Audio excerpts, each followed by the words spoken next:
Oke. Salam dan bahagia, perkenalkan nama saya Lingki, NIM 2019-012-034 dari Teknik Industri kelas A.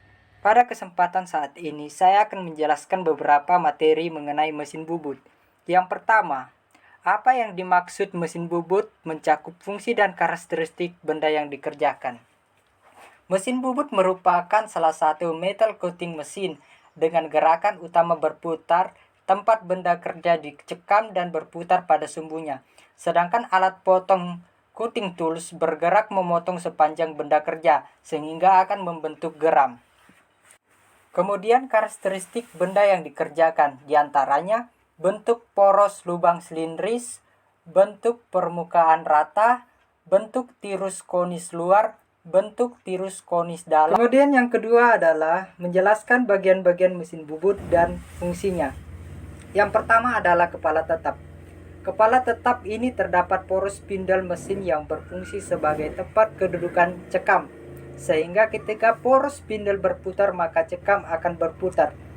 Di dalam kepala tetap terdapat juga puli dan bel hubungan dengan motor penggerak untuk mengubah kecepatan dan arah putaran mesin.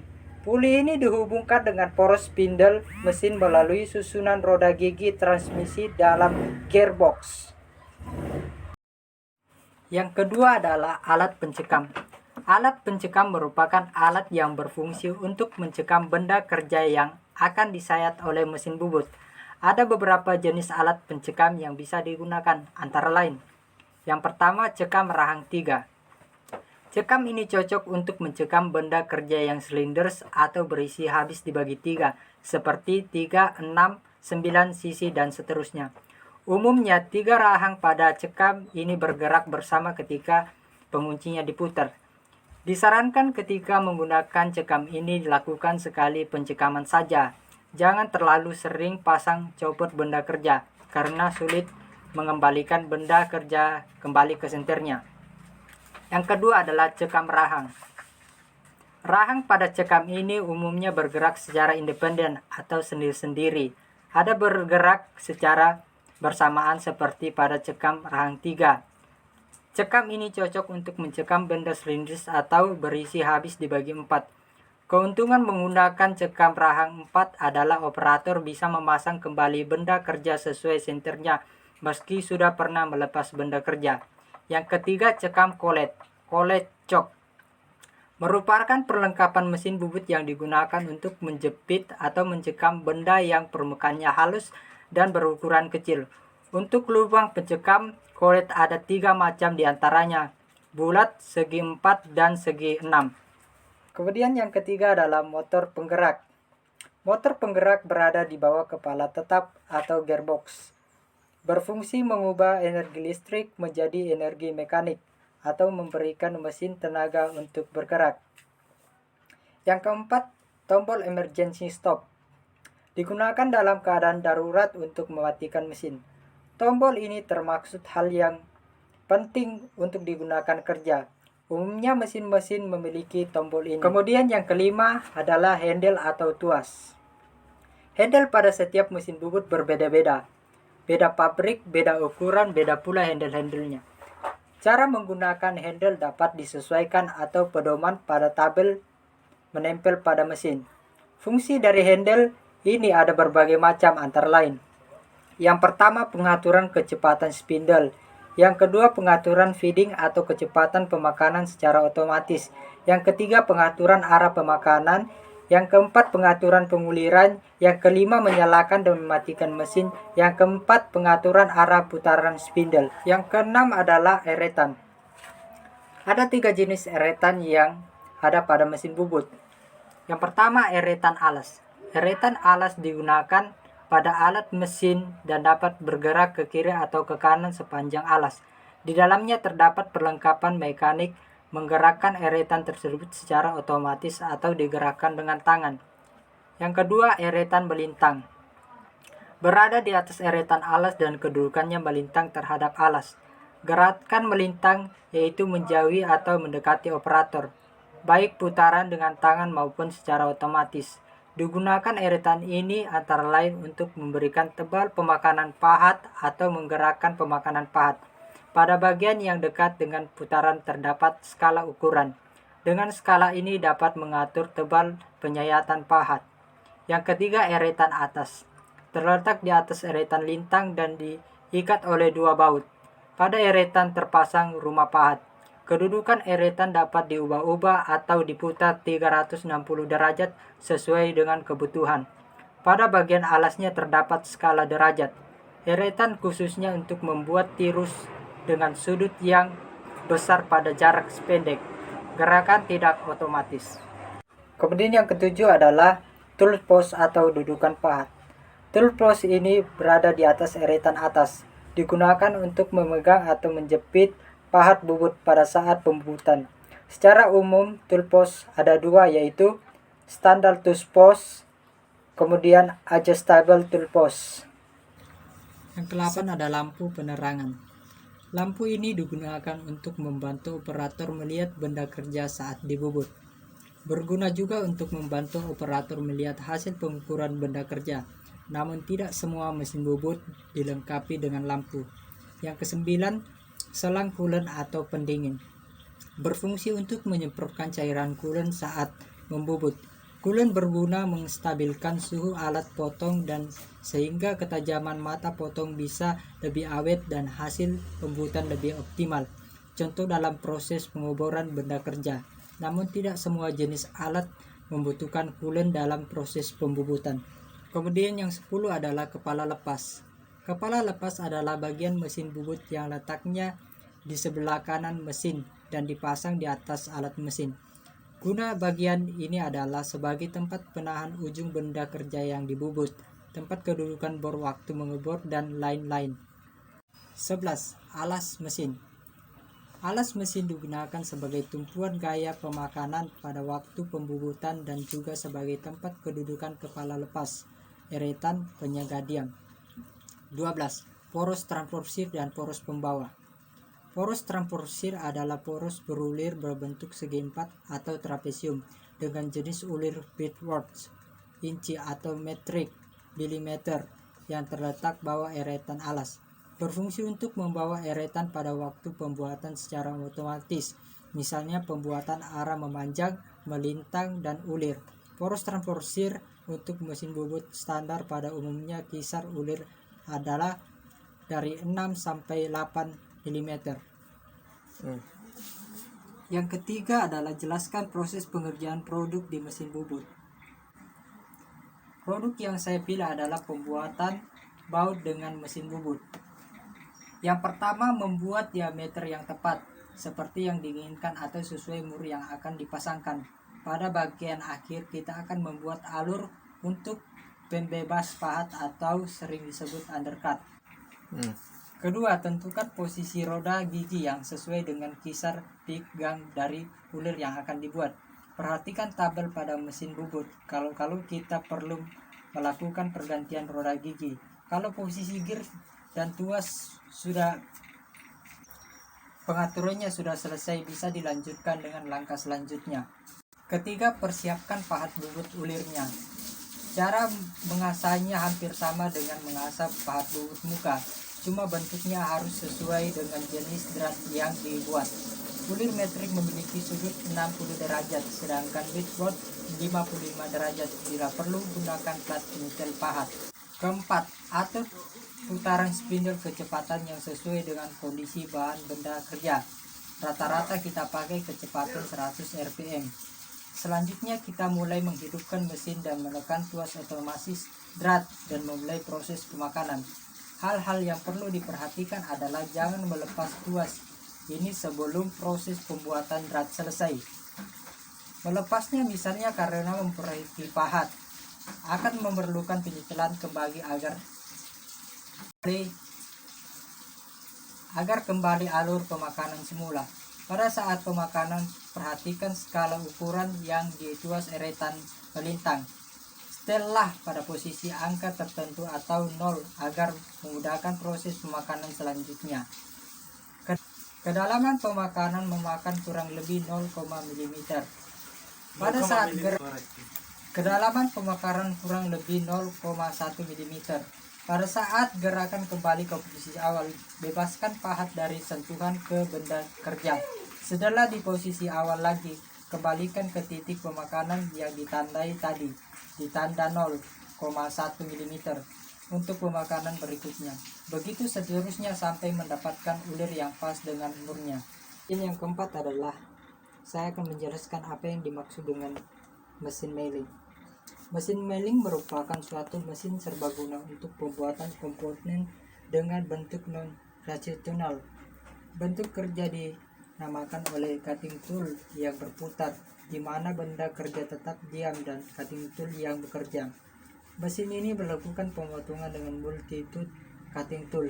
Dengan milling, permukaan bisa lebih rata dari proses pemesinan lainnya.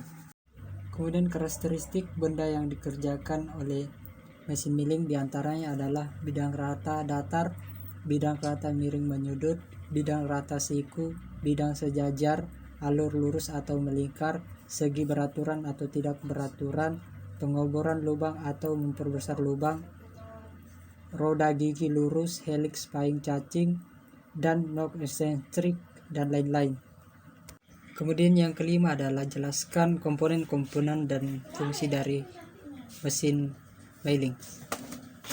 Yang pertama adalah base alas mesin. Alas mesin menjadi bagian yang paling bawah. Fungsi dari bagian ini yaitu sebagai fondasi atas mesin milling. Selain itu juga berfungsi untuk tempat pembuangan coolant yang tidak dipergunakan lagi. Bagian ini juga menjadi beban untuk penopang mesin, jadi harus tahan dengan tekanan tinggi. Oleh karena itu, bagian tersebut dibuat dari besi yang dikor. Yang kedua adalah badan atau kolom mesin. Bagian badan atau kolom mesin ini mempunyai ciri khas berbentuk seperti ekor burung dalam posisi tegak. Posisi badan mesin sangat kokoh dan tegak. Salah satu dari fungsi bagian ini yaitu sebagai gerak turun naik lutut yang membawa meja dan saddle, lalu dijadikan sebagai dudukan sekaligus rumah atas roda gigi. Badan desain ini juga menjadi suatu patokan sumbu utama. Yang ketiga adalah lutut. Pada bagian ini mempunyai dua buah alur yang berbentuk seperti ekor burung tegak lurus. Satu dari ekor tersebut berpasangan dengan saddle, sedangkan ekor lainnya berpasangan dengan kolom badan mesin. Lutut ini juga membuat dari besi yang dikor, sama seperti alasan mesin. Untuk lutut ini dapat digerakkan, namun arah gerakan harus vertikal. Pada lutut ini terdapat beberapa roda yang berfungsi untuk mengatur suatu gerakan secara otomatis, entah itu gerak ke kiri, ke kanan, mundur, maupun maju. Selain itu, bagian lutut juga bisa dikunci menggunakan kolom supaya lebih kokoh dan alat sedang digunakan. Proses pengepresan berlangsung. Yang keempat adalah saddle. Untuk bagian ini terletak di antara meja mesin dan lutut. Salep ini mempunyai bentuk persegi dan juga terbuat dari material besi yang dikor. Saddle ini juga digerakkan melintang dan hampir mendekati bagian kolom mesin. Gerakan yang dihasilkan oleh saddle ini yaitu maju mundur hingga melingkar. Dapat pula dikunci ke bagian lutut saat dibutuhkan. Kemudian yang kelima adalah meja mesin. Letak dari meja mesin berada di atas saddle. Bagian ini juga terbuat dari besi yang dikor. Meja mesin terbentuk persegi panjang serta mempunyai alur dengan bentuk T. Khusus untuk mesin press yang universal, meja dapat digeser dan diputar hingga 45 derajat. Meja ini mempunyai fungsi utama untuk mengikat benda selama proses pengepresan. Meja juga sekaligus digunakan sebagai tempat bait nur yang hendak digunakan untuk mengikat benda. Supaya tidak bergeser selama pengepresan, meja ini dapat dikunci pada saddle. Yang keenam adalah lengan. Letak dari lengan berada di bagian atas dari kolom mesin, baik dari mesin press universal maupun horizontal. Pada bagian bawah terdapat alur dengan bentuk ekor burung di ujungnya. Alur tersebut berpasangan dengan spindle. Ujung dari lengan berfungsi sebagai tempat mendukung untuk abor yang juga mempunyai alur dengan ekor burung. Lengan dapat dilepas dengan juga kunci sesuai dengan kebutuhan. Begitu pula dengan pendukung abor, support abor yang dapat dikunci dan dilepas. Kemudian yang ketujuh adalah spindle. Spindle menjadi bagian yang paling penting dari antara bagian mesin boot fresh lainnya. Fungsi dari spindle sendiri untuk menahan alat potong dari mesin ini, sekaligus sebagai tempat untuk abor pada mesin fresh horizontal. Selama proses pengefreshan, bagian motor penggerak dapat bergerakkan spindle, jadi alat potong dapat berputar. Di ujung spindle ada sebuah slot yang berguna untuk menahan alat potong. Kemudian yang ke-8, bagian arbor ini mempunyai fungsi untuk ekstensi handle spindle. Selain itu, arbor juga dapat digunakan untuk memegang alat potong pisau fresh, serta dapat diputar ke arah dan pemakan alat potong. Arbor ini dapat juga dasarnya menjadi tempat kedudukan alat pisau fresh. Bagian yang satu ini juga dipasangkan dengan spindle, jadi saat spindle berputar maka arbor ini juga turut berputar. Untuk fresh horizontal, arbor mempunyai bentuk batangan yang bulat. Pada panjang bagian badan arbor dipenuhi dengan pasak. Ada pula arbor yang dilengkapi dengan berbagai macam cincin atau spacer. Fungsi dari spacer tersebut untuk menjepit pisau fresh cutting tool, jadi pisau tidak bergetar, bergeser maupun bergerak dari posisinya. Yang keenam adalah jelaskan proses pengerjaan produk di mesin milling. Yang pertama, penyiapan benda kerja. Pengepresan roda gigi lurus dilakukan pada benda kerja dengan membentuk persegi. Proses pembuatan roda gigi merupakan kelanjutan dari pekerjaan fresh, terutama dalam membuat bahan dasarnya. Oleh karena itu diperlukan langkah cermat dalam menyiapkan bahan dasar melalui proses fresh. Dalam proses pembuatan bahan awal rak, faktor penting yang harus diperhatikan adalah keralatan, keseluruhan dan meluruskan masing-masing bidang. Ukuran bahan awal dari roda gigi rak sangat tergantung dari fungsi dan kegunaannya, sehingga memungkinkan variasi amat banyak. Untuk pembuatan roda gigi rak dapat digunakan mesin fresh horizontal maupun universal. Mesin tersebut harus dilengkapi dengan beberapa perlengkapan, antara lain pisau fresh dengan modul yang sama dengan modul giginya. Yang kedua, alat-alat penjepit klem dan alat pembawa. Yang ketiga, alat-alat ukur, jangka sorong, jangka bengkok, penyiku, dan lain. Yang keempat, blok gores dan semacamnya. Yang kedua adalah pemasangan benda kerja. Dalam pengepresan gigi rak, pencekam benda kerja dapat dilakukan dengan menjepit benda kerja pada ragum, menggunakan fixture, dan dapat pula klem langsung di meja mesin. Pada pencekam dengan ragum, benda kerja dicekam melintang sebesar 90 derajat terhadap meja. Sedangkan untuk pengepresan dengan jumlah banyak dapat dilakukan dengan menggunakan fixture guna mengurangi waktu setting. Pencekam dengan klem dapat dilakukan dengan dua klem yang diikatkan pada alur T meja mesin fresh. Ketiga, pemilihan, pemasangan dan persettingan pisau fresh. Dalam pemilihan, pemasangan dan persettingan atau pisau pada pengepresan rak pada dasarnya sama dengan pemilihan, pemasangan maupun persettingan pisau pada pengepresan roda gigi lurus. Yang keempat, penentuan kedalaman pemotongan. Kedalaman pemotongan harus ditentukan dan merupakan bahan pertimbangan dalam menyeting pisau fresh. Pada umumnya kedalaman pemotongan untuk sistem modul dan diametral pick dapat dihitung sebagai berikut. Kedalaman pemotongan sama dengan 2,25 kali modul, sedangkan untuk sistem diametral pick kedalaman pemotongan 2,157 per dp. Cara memesting kedalaman pemotongan. Gerakan meja hingga benda kerja yang telah dicekam pada tempat yang akan disayat berada pada posisi tengah di bawah pisau. Tempelkan keras tipis yang telah dibasahi pada permukaan benda kerja. Hidupkan mesin hingga pisau fresh berputar dan siap menyayat. Dekatkan benda kerja menuju pisau fresh hingga menyentuh kertas tipis. Bila pisau telah menyentuh kertas tipis, hentikan mesin dan setting ukur pada angka 0. Bebaskan benda kerja dengan menggerakkan lurus dan naikkan sesuai jalannya dan disayatkan.